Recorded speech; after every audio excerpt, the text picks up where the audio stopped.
Welcome to the Project Zion podcast. This podcast explores the unique spiritual and theological gifts Community of Christ offers for today's world.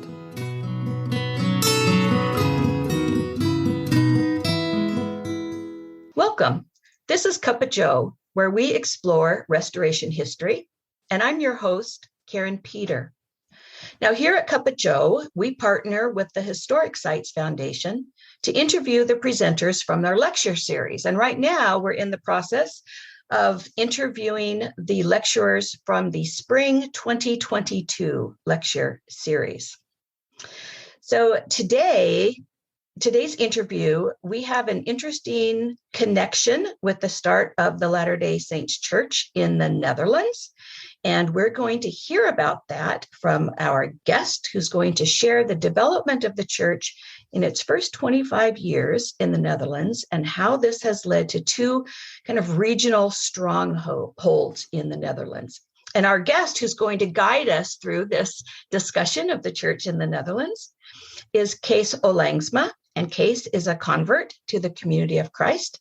He was baptized when he was 17. And in his professional career, he was in marketing, sales, and business development, and was, in Friesland Campina. Is that how that's pronounced? That's correct. Okay. Yeah. Okay. The world's largest dairy cooperative. And before his retirement in 2018, he visited over 50 countries in all continents except Oceania. And in the Community of Christ, Kees serves in the office of high priest. He's been a pastor of the largest congregation in Europe, and he's been and is a national leader and ministry coordinator. And I had the pleasure of meeting Kees several years ago when I got to visit Easter camp in the Netherlands. And so I'm just really thrilled to be here with him today. So welcome, Kees. Well, thank you, Karin. The pleasure is all mine. Well, thank you. When we began our conversation, before we began to record, I mentioned to you that all of our Project Zion podcast series have kind of a coffee theme to them. And you said that in Dutch, there are lots of phrases that have to do with coffee drinking, which fits right in with our Project Zion theme. So even though I didn't ask you ahead of time, can you share one coffee term for us? One of the most known, and which is a little bit hard to translate, but I will give it a try, is that in Dutch you say niet zeuren voor koffie. That means that before coffee is being drunk, you should not, discuss any items, which is early morning. First you have the coffee and then you do the business, because you need to be clear in your mind and have the coffee first. So a lot of Dutch people in their office, they start at 7 or 8 o'clock in the morning to drink coffee, and they drink it all day until some people even late in the evening, and they still can sleep. So that's quite an achievement. I think that's going to be one of my favorite coffee terms. No business before coffee. Absolutely. Absolutely. That's perfect for those of us who live out in the Seattle area in the United States, because that's our way of functioning as well. Mm-hmm. So, Kees, your contribution to the Historic Sites Foundation Spring Lecture Series is titled "The Development of the Community of Christ in the Netherlands," up to 1948. So this would be a really critical time in Europe when the church was developed in the Netherlands. Mm-hmm. And in your description, it says that the first desire to bring the restoration to the Netherlands dates back to 1840. So we're going back to when the church was one restoration movement before it divided with the schism.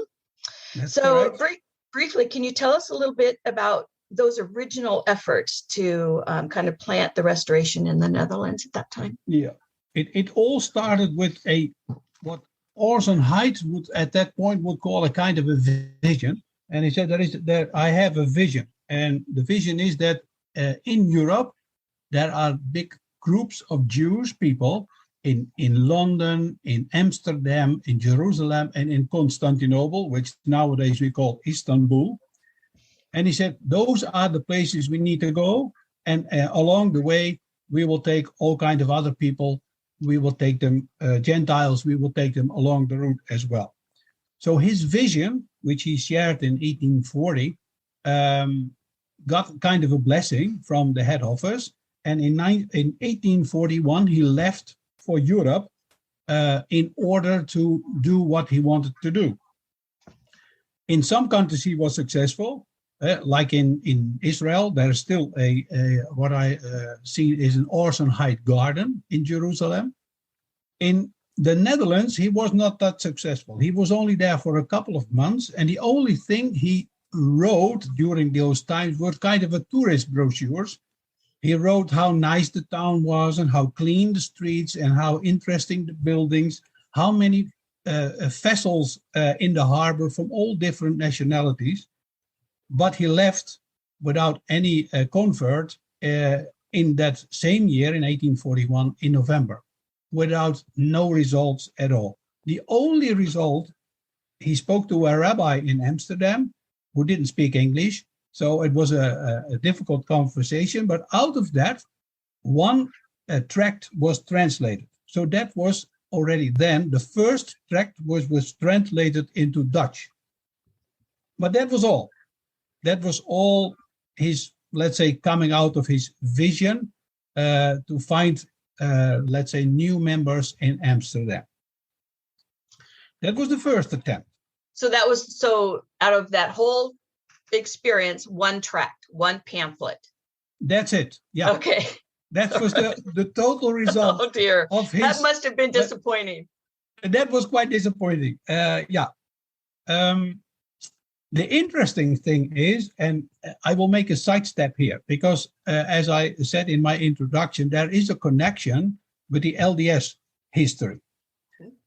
Because in 1861, a Dutch guy converted to the LDS church. He was converted in Wales, then moved to Utah, and then was sent back to the Netherlands in order to bring the LDS, let's say, belief to the Netherlands.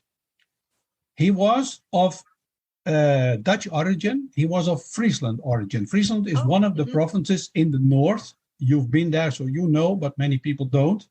It's in the north. It's very close where I live, and it's very close where the largest congregation of the, that so-called Community of Christ congregation is. It's only 5 miles apart where the first LDS members were baptized and where the largest congregation of the Community of Christ is based, which was, you can call this a coincidence, but it also has to do, and that is one of the learnings that's further down the line, but we can come to that now, is that in bringing the faith, the beliefs to a certain country, it's very helpful to have native people who have the roots, the origin in the country they are sent to. They speak the language, they have stamina, they have courage, and they are very much aware of, let's say, the culture, the habits of the people. So they are, so to speak, one of them. So it's very interesting that this gentleman, and there is also in my lecture, I will show you also the statue. There's a statue, big statue, based in that place. It's an interesting statue. And you see that he baptized his brother, his sister-in-law, and his sister. I've done some research, and from that whole family, none of them, let's say, stayed in the LDS church. So they all wandered off, and he eventually moved back to the United States. But it's a very interesting that so close to the place where the Community of Christ is based, also the LDS church had his first members, and this, let's say, this ditch where it has happened, the ditch is still there. So you can still imagine how this has been happening over there. Yeah. It's very interesting. You could call it a coincidence, or you could call it the epicenter of restoration beliefs there in Friesland. That would be because on the other part, and that's a little bit a part of the Christianity in itself. Christianity was very late in this part of Holland. It stayed what if you see Holland, you have the big rivers in the south, and then you have up north, which was all swampy area. It was flooded each autumn and each winter because there were no dikes and dams yet. In my lecture, in my introduction, I will come back a little bit about how Holland has been built. But Christianity was very late. The first missionaries from the, let's say, Roman Catholic Church were even killed over here. So people had a very strong nature belief. Everything was from nature. So Christianity was far away. And now you see that two so new faith movements like the LDS and like the community found some of their big bases in this part of the Netherlands, which was also interesting. Yes, because it doesn't sound like it would be the most fertile soil for a religious movement to be planted if there's this almost not animosity, but resistance, maybe. Yeah, absolutely. It's a little bit of hostile surroundings. Yes, okay, I'll let you say it. I didn't want to say that, but okay. Well, okay, let me say it then. Thank you. So that was 1861 when the LDS. 1861. Now we move a little bit further. In 1869, there is Elke Jasper, and who has been sent as the first missionary to the Netherlands. And he had a the same short period as Orson Hyde. He was only there for a couple of months, and then he left. He said, nobody wants to support me. I'm starving here because I don't have money, and I'm coming back. However, he made a note in his reports that he made some converts in Zaandam, which is close to Amsterdam and Rotterdam. So there were some baptisms done, but they were never recorded. Oh, okay. And then it was silent for more than 50 years. So this is what was interesting to me, is that in your lecture, you talk about how these original forays into planting the restoration in the Netherlands led to the establishment of what became the Community of Christ. So I'm assuming the RLDS tradition didn't happen until 1924. That's correct. It was after 1869, nothing happened for 50 years. So and then Frederick M. Smith visited Europe in 1920.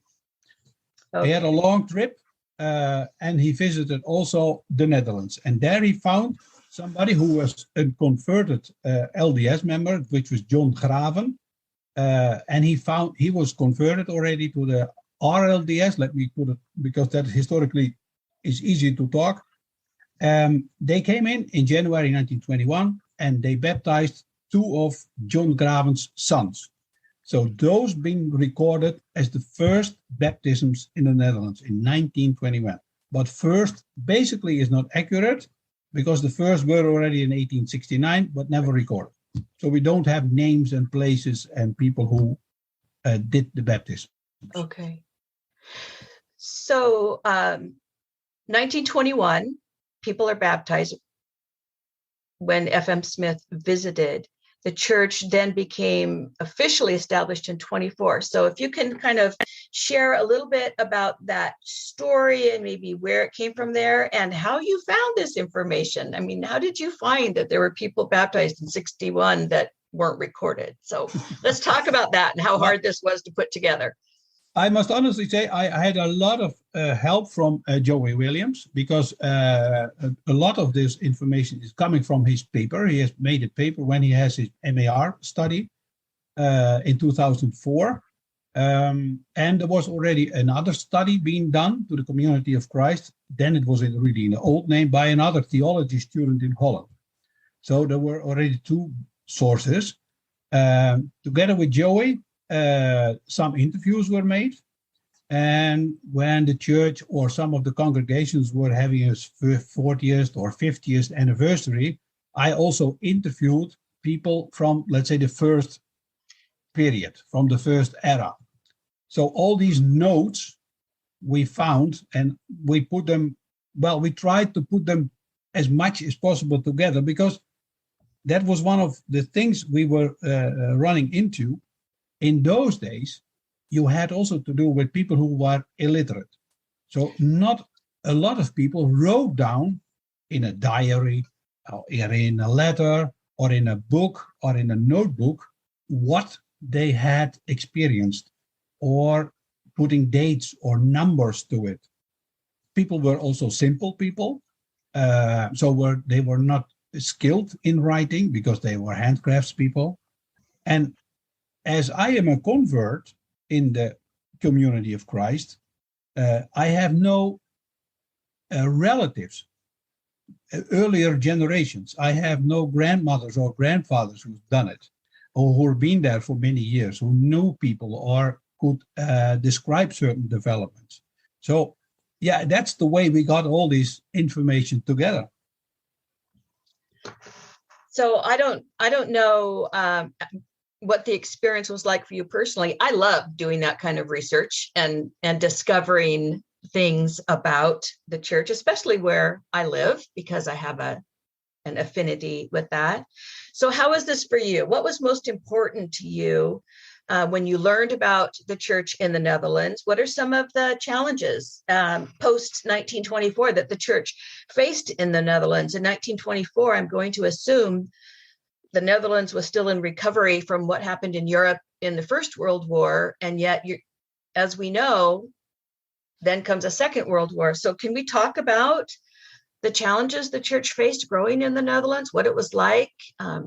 Who were the people who first joined and made these large congregations? Yeah, well, let me try to get that a little bit clear. One of the things which was very crucial was that there were a lot of open air services. So people went to the park and had a service over there. And I think the community of Christ at that point was different from other churches because there was a lot of singing. There was a lot of music. Music is also sound which people can hear from distances, which is intriguing to people. And especially if you look to Rotterdam congregation, there was Arie Peil. He was the choir leader.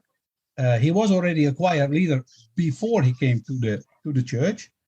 And he was also the first man who made a small hymnal, a small booklet of 50 hymns, which he found important for people to sing. And it took almost 100 years before we had our own hymnal, which we just presented last month, because this is our own hymnal, which is being published and it's for sale in bookshops, etc. Although music was so important, we as a church always had our own internal kind of hymnals, but we never went outside our borders, outside our community until recently. So these open air services, which was the success in Rotterdam, was also the success in the other stronghold. Rotterdam is a big city, which is in the west. In north, there was the same story. We had Brother Veenstra, Fokke Veenstra, and he was just as the LDS missionary, he was a native. So he came from this area, the same area where I live. So he was one of them. He was not a big singer, but his wife was a great singer. So wherever she sang, there were 300 or 400 people present in order to hear how nice she could sing. So people came for her singing, and then Veenstra had a small service. He used simple words because people were simple, handcrafts people, people in shipyards, farmers, agricultural workers, that type of, and trading people. There's a lot of trading people. but they were simple people, so they should have a simple message. So his message was very simple. He talked about injustice with other churches, because at that point there were very strict rules in several Dutch Reformed churches. He talked about continuous revelation, but he was also always talking about invitation, coming and to join. And those simple messages, together with the singing, inspired people and made people come in order to get baptized.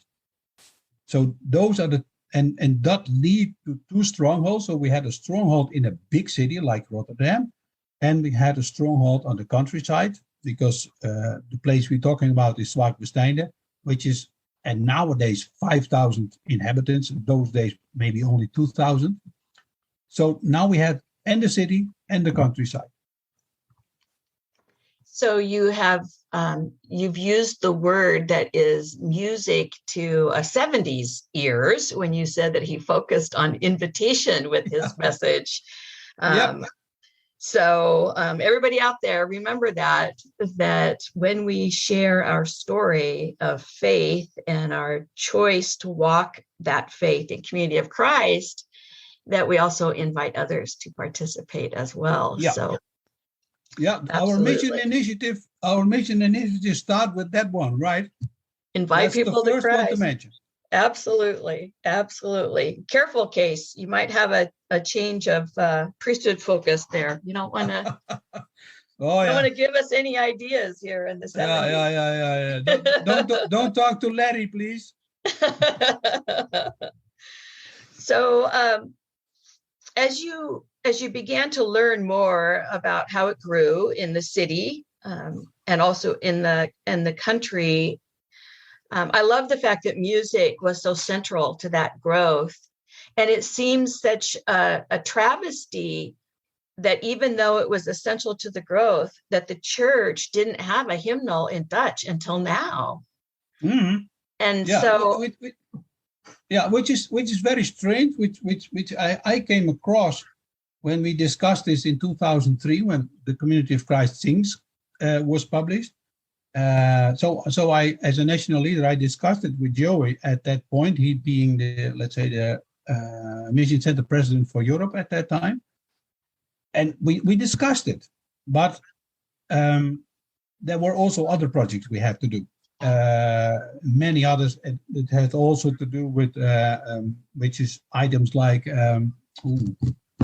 I think about sexual behavior and all these type of issues. Mm-hmm. That was also the reason why Sandy Gemay came over to Europe, in order, together with me, set up a kind of study in order to teach leaders how to deal with those issues. So the trainer, but was her assignment, but it fell through because we couldn't find a university except the one in Seattle, and we found it a little bit too far from the Netherlands to move over there to do this study. And then we decided to put this hymnal first. Mm-hmm. And of course, it was a nice coincidence that Sandy Gemay was a music teacher. And she loved to do the project. So we started this 6 years project with volunteers. And we finished it just last month because, we, of course, also this project was hit by the Corona crisis. So the last 2 years, we had monthly conversations only on Zoom. Right. Everything should go on Zoom. So that was, but that led to, let's say, I can, hopefully I can show it, because this is how it looks like. I think it's beautiful. Yeah, and it's really a booklet. Yeah. And it's now it's for sale in bookshops. It's been bought by other choirs. So our message, not our music, but our message is now as an invitation going to many other places we don't know where they end up, and we don't know what will be the end result of this. But I think choirs will find these new songs, these new texts, because there are many new texts appealing to people, like acceptance, like how to deal with the environment and how to do about peace and justice, etc. So those themes, which are very actual at the moment, are very well captured in the songs we have in this hymnal, which is all in Dutch. What a gift that is, that will extend beyond the church. That's just marvelous. That's marvelous. I'm so excited to hear about that. Kees, when you began this research, I'm assuming that where you started with your understanding of the development of the church in the Netherlands is different from where you ended up. So what did you learn along the way that you think either was new to you or gave you new insight? There's always the intrigue. I've been to the World Conference several times, and before it starts, there's always the flag ceremony. So it starts with which country was first, which was the United States. I think Canada was second, and then suddenly the Netherlands is number 5 in a row, which I found intriguing because I knew the church started only in 1924, and I could not imagine that in 1924 we were only 5th in line.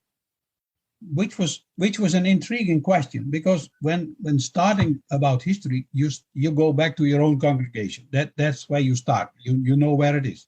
But that congregation was from 1937, and I knew Rotterdam was first. So you go back to 1924. But we are 5th in a row in the flag ceremony. That comes off 1841. So what has happened between 1841 and 1924, which is quite an intriguing question. What has happened? So there the research started in order to see, filling the gaps.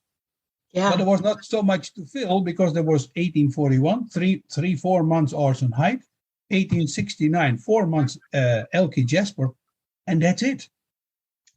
And then we have to wait until the president himself comes along in 1920 in order to really start. And he put those early missionaries to shame, didn't he? Because... Yeah, he did. Okay, guys, I will do it myself. Exactly. So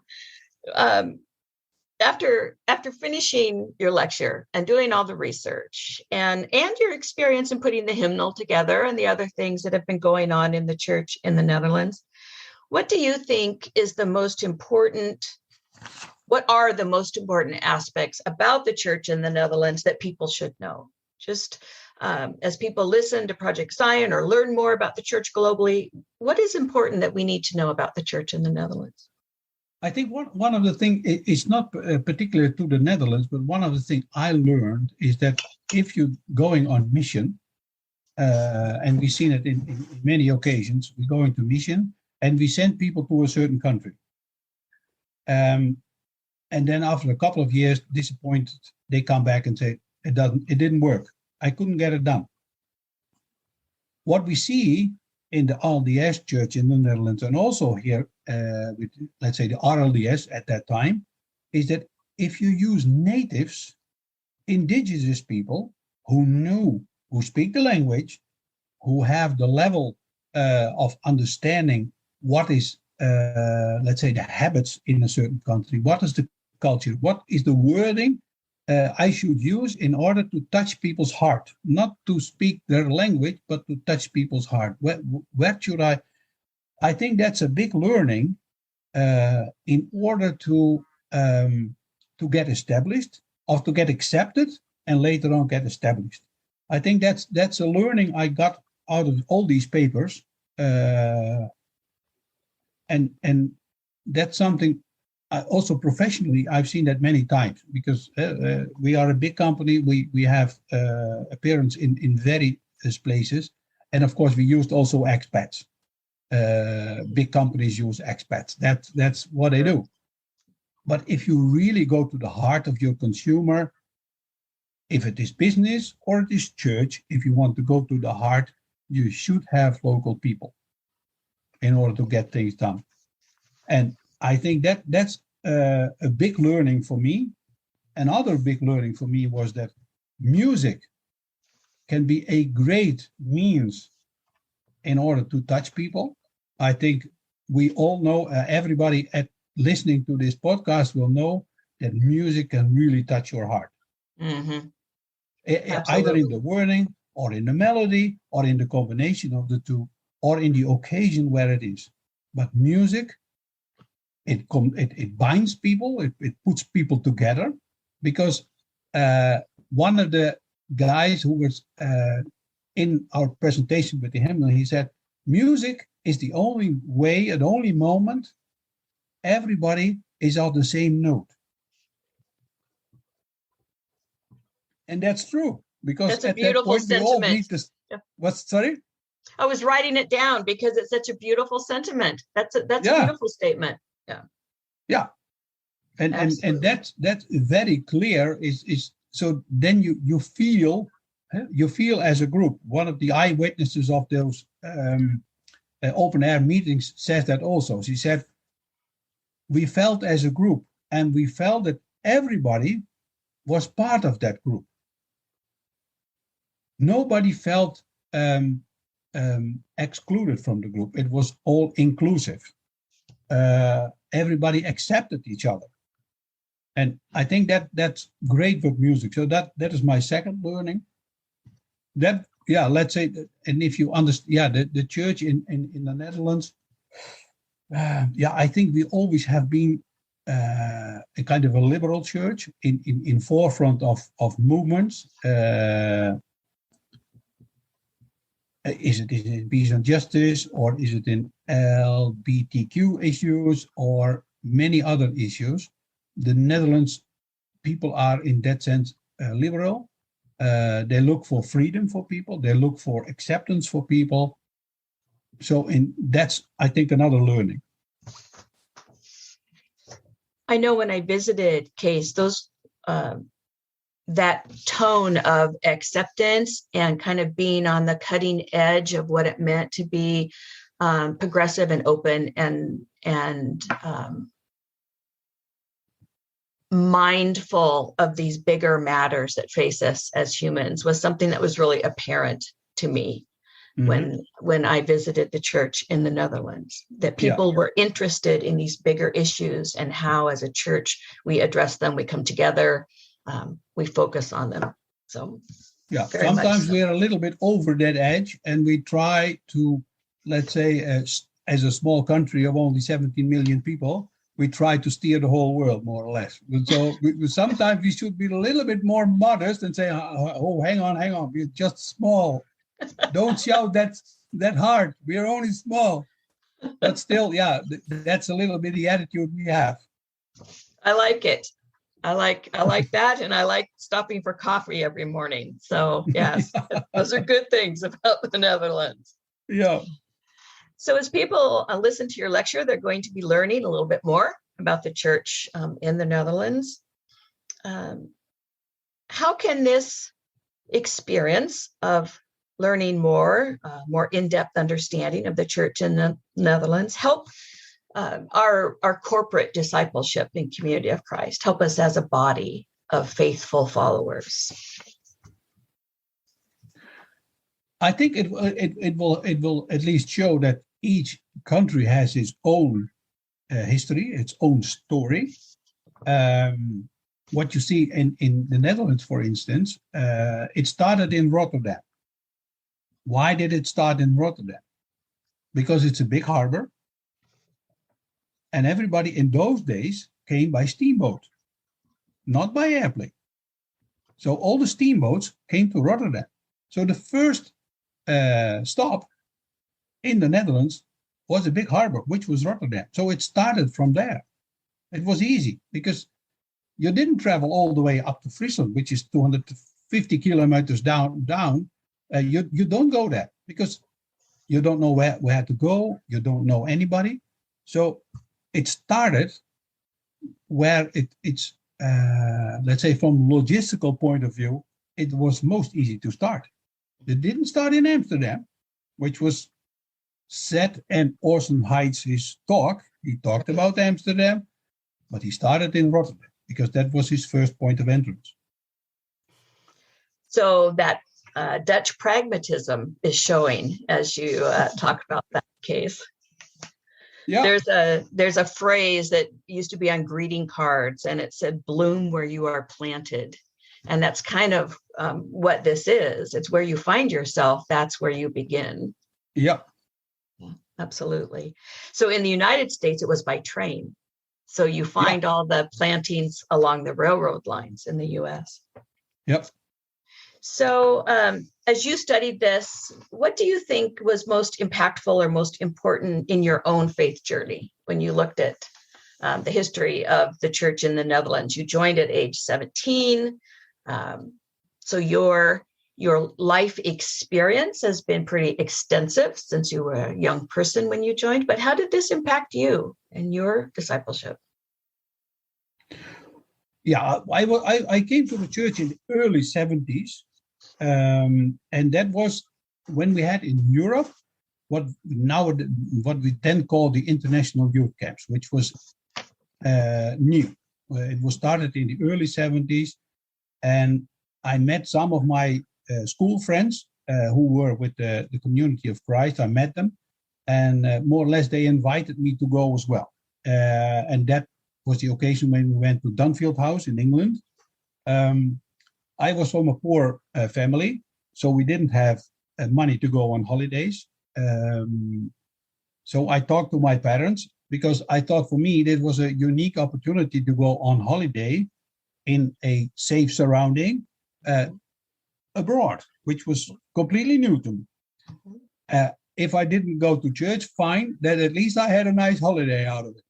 That was the basic idea. So my parents, members of the Dutch Reformed Church, they helped me and said, well, we will see if we can find, I think it was 300 guilders.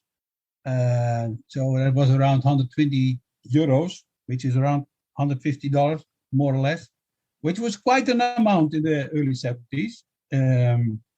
But we found them. So I got inspired there. And a year later, I was baptized. Because I found there something new. It touches my heart, and those camps were of a unique structure. And if you look down the lines of, let's say, the European and the British Isles leaderships over the last, let's say, 40, 50 years, most of them, I think 80%, maybe even more, originate from those youth camps. And then you talk also guys like Andrew Bolton, Mike Botts, well, a huge amount of others were all there as youngsters and stayed. I think even guys, he just passed away, Greg Savage was there, just as an example, but many were there. And there I started my journey, and which eventually led to all kinds of leadership roles, etc. But there it all started. And I think that was very important, and it still is important to find as youth a kind of a sound base where you can say, here is my faith-based. Here is my foundation, my own experience, and from here on, I move on. That's very helpful, Kees. A lot of our listeners are learning about Community of Christ by listening to Project Zion podcasts. And one of the questions we often receive, is how does Community of Christ shape the discipleship of children and youth? And our response is usually, well, mainly through our camping program, our youth camping program. And you are a wonderful example of that, of your experience at the camping program, turning into a life of faithful leadership and ministry. So for our listeners, there are other episodes about the camping program, but Kees gives us a good example of what it looks like from the inside. I think there's a nice historical study in the effects of those international youth camps and how it has shaped the European church. So is that your next Historic Sites lecture, Kees? Will that be next year? I don't know, because next to this one, I already had another invitation because as you mentioned, The church in Netherlands started in 1924. So it's only 2 years away that the church in the Netherlands is existing 100 years. So people already spoke to me and said, are you going to write a book about 100 years history? So that is already a kind of a challenge, because my lecture has also been captured in a booklet. So there's even a book for my lecture. Oh, marvelous. Who are the individuals on the front? That is, I hope we can see it on the camera, but this is Pijl, who was the music leader in Rotterdam.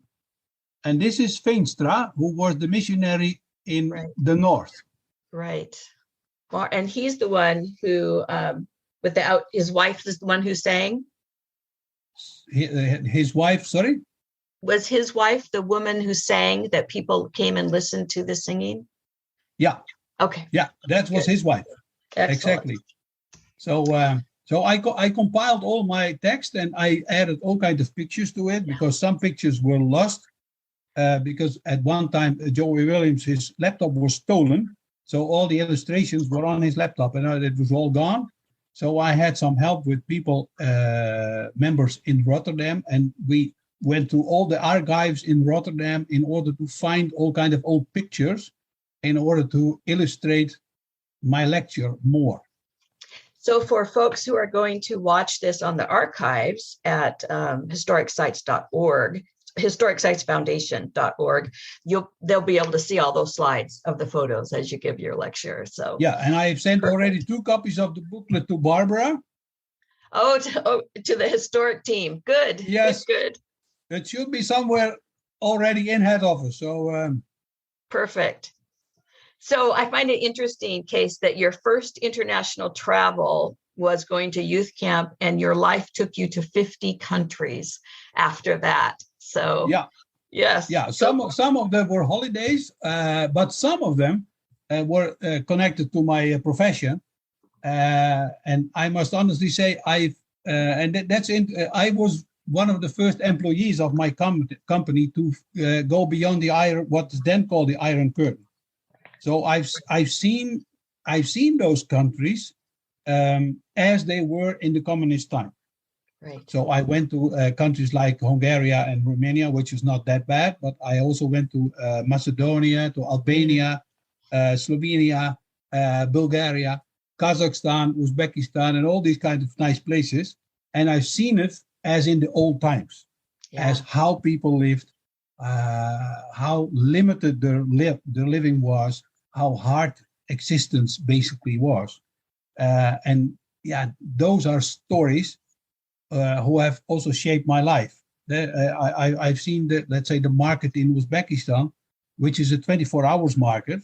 Nowadays, everything in the Western world is 24 hours, but they already had it then. But those people were more happy than we are, because they have no problems with mortgage or with rent or with stocks or with pension or with you name it, because they don't have those problems. The only problem they have is, do I have a place to sleep tonight? And do I have food tomorrow? Yes, then I'm happy, because my family is here as well. So I'm happy. Very simple existence. Very simple existence, but more happy. And if you go to countries like Ghana, people have the same. But the big difference is in Ghana, everybody is singing all the time. You have some great stories, Kees. Next time at World Conference, when we visit, you may have to share some things with us. This is marvelous. Well, so I'm looking forward to future Project Zion podcasts, whether it's on your book that you're going to produce or whether it's on the camping program, whatever it might be. I'm looking forward to hearing more from you about the church, not just in the Netherlands, but also how it influenced the church in other parts of Europe. So do you have any closing thoughts or pieces that you meant to share during our conversation that we didn't get to that you'd like to share before we close? I think I want to share a little bit about, let's say, the courage and the determination of the first members who got baptized. I think those people, and in Friesland it were even 2 women, One of them was 7 months pregnant, and they went into this small river in order to get baptized. And in those days, there are horrible stories that people throw rocks at them.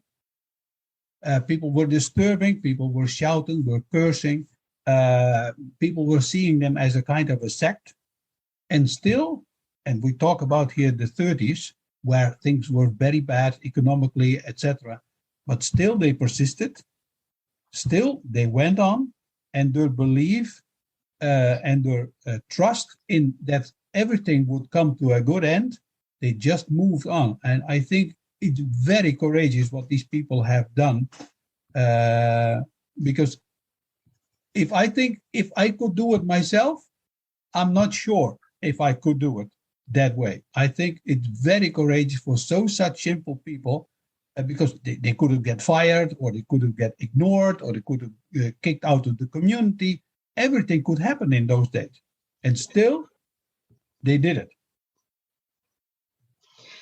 So, okay, some of our listeners who have left their faith community in which they've grown up, many of them grew up LDS and are exploring Community of Christ, might have some feelings of solidarity with those early members, because they are experiencing similar issues and have had to be also persistent and trusting and courageous. So thank you for sharing that. That is part of the history of being a person who seeks a spiritual home in a way that maybe other people either don't appreciate or don't understand. So thank you for that. You're and welcome. Thank you for being with us today. Okay. And sharing with us. And for our listeners, we do encourage you to view Kees's lecture, and that will be housed in the archives on the Historic Sites Foundation website at historicsitesfoundation.org. And if you have additional questions or ideas for Kees, he's retired now, and he has all the time in the world, right? From what he said. To just Well, right, I think that's probably the biggest misunderstanding of being retired. I've never been so busy. I cannot imagine how I did it, because I had a full-time job, and I still don't know where all the time went. Because if you're retired, people know how to find you, even children and grandchildren, especially grandchildren. So Indeed. They eat your time. I won't tease you about that anymore, because I am aware that happens when one retires, and we appreciate. But we see it as a great blessing, so don't worry. And we appreciate your continued leadership and ministry in the life of the church in Europe as well. So for Cuppa Joe, part of the Project Zion podcast, I'm Karin Peter. We've been with Kees Olijnsma talking about the church in the Netherlands. Thank you so much for being with us.